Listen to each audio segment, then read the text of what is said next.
আমরা সকলকে একটি বিষয় আশ্বস্ত করতে চাচ্ছি যে বাংলাদেশ সেনাবাহিনী সব সময়ের মতো তাদের নিরপেক্ষ অবস্থান বজায় রেখে দেশের আইন, সংবিধান এবং রাষ্ট্রীয় নির্দেশনা মোতাবেক কাজ করবে। আগামী 12ই ফেব্রুয়ারি আসন্ন ত্রয়োদশ জাতীয় সংসদ নির্বাচন উপলক্ষে বাংলাদেশ সেনাবাহিনী, নির্বাচন কমিশন এবং বেসামরিক প্রশাসনের নির্দেশনা অনুযায়ী একটি সুষ্ঠু, সুন্দর, গ্রহণযোগ্য একটি নির্বাচন উপহার দেওয়ার জন্য নিরলস পরিশ্রম করে যাচ্ছে। আমাদের মূল লক্ষ্য হচ্ছে একটি নির্বাচন পরিবেশ তৈরি করা, যেটি হবে নিরাপদ, নাগরিক বান্ধব এবং অংশগ্রহণমূলক,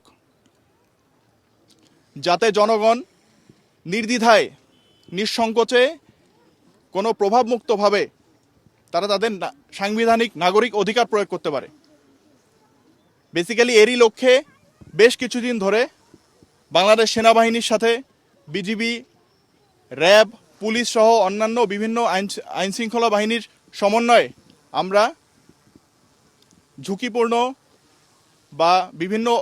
ঝুঁকিপূর্ণ অঞ্চলে আমরা এই টহল এবং অপারেশন পরিচালনা করছি। এরই অংশ হিসাবে টহলের মাধ্যমে আমরা জনগণের সাথে যোগাযোগ স্থাপন করছি, যাতে তারা নির্ভয়ে, নিঃসংকোচে ভোট কেন্দ্রে যান।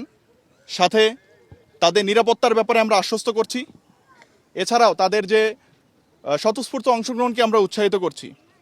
এর বাইরেও আমরা এই সকল ঝুঁকিপ্রবণ অঞ্চলে বিভিন্ন অপারেশন পরিচালনা করছি, যার মাধ্যমে আমরা নিশ্চিত করার চেষ্টা করছি যাতে আসন্ন নির্বাচন নির্বিঘ্নে সম্পাদন করা যায় এবং কোনো দুষ্কৃতিকারী বা সন্ত্রাসী যাতে কোনো বিশৃঙ্খলা তৈরি করতে না পারে। এ ব্যাপারে আমরা আমাদের সর্বোত্তক চেষ্টা চালিয়ে রাখছি এবং এটা জারি থাকবে নির্বাচন এবং নির্বাচন সমাপন্তে। নির্বাচন চলাকালীন সময়েও আমরা বাংলাদেশ সেনাবাহিনী ভোট কেন্দ্র এবং এর পারিপার্শ্বিক পরিস্থিতি পর্যবেক্ষণ সহ আমাদের কুইক রিয়াকশন টিম প্রস্তুত রাখা, মোবাইল প্যাট্রোলিং চালু রাখা, চেকপয়েন্ট স্থাপন এবং জরুরি পরিস্থিতিতে বা বিশেষ প্রয়োজনে আমাদের যে বেসামরিক আইনশৃঙ্খলা বাহিনী আছে তাদের সম্পূর্ণ সহযোগিতা প্রদান করবে। আমরা সকলকে একটি বিষয় আশ্বস্ত করতে চাচ্ছি যে বাংলাদেশ সেনাবাহিনী সব সময়ের মতো তাদের নিরপেক্ষ অবস্থান বজায় রেখে দেশের আইন, সংবিধান এবং রাষ্ট্রীয় নির্দেশনা মোতাবেক কাজ করবে।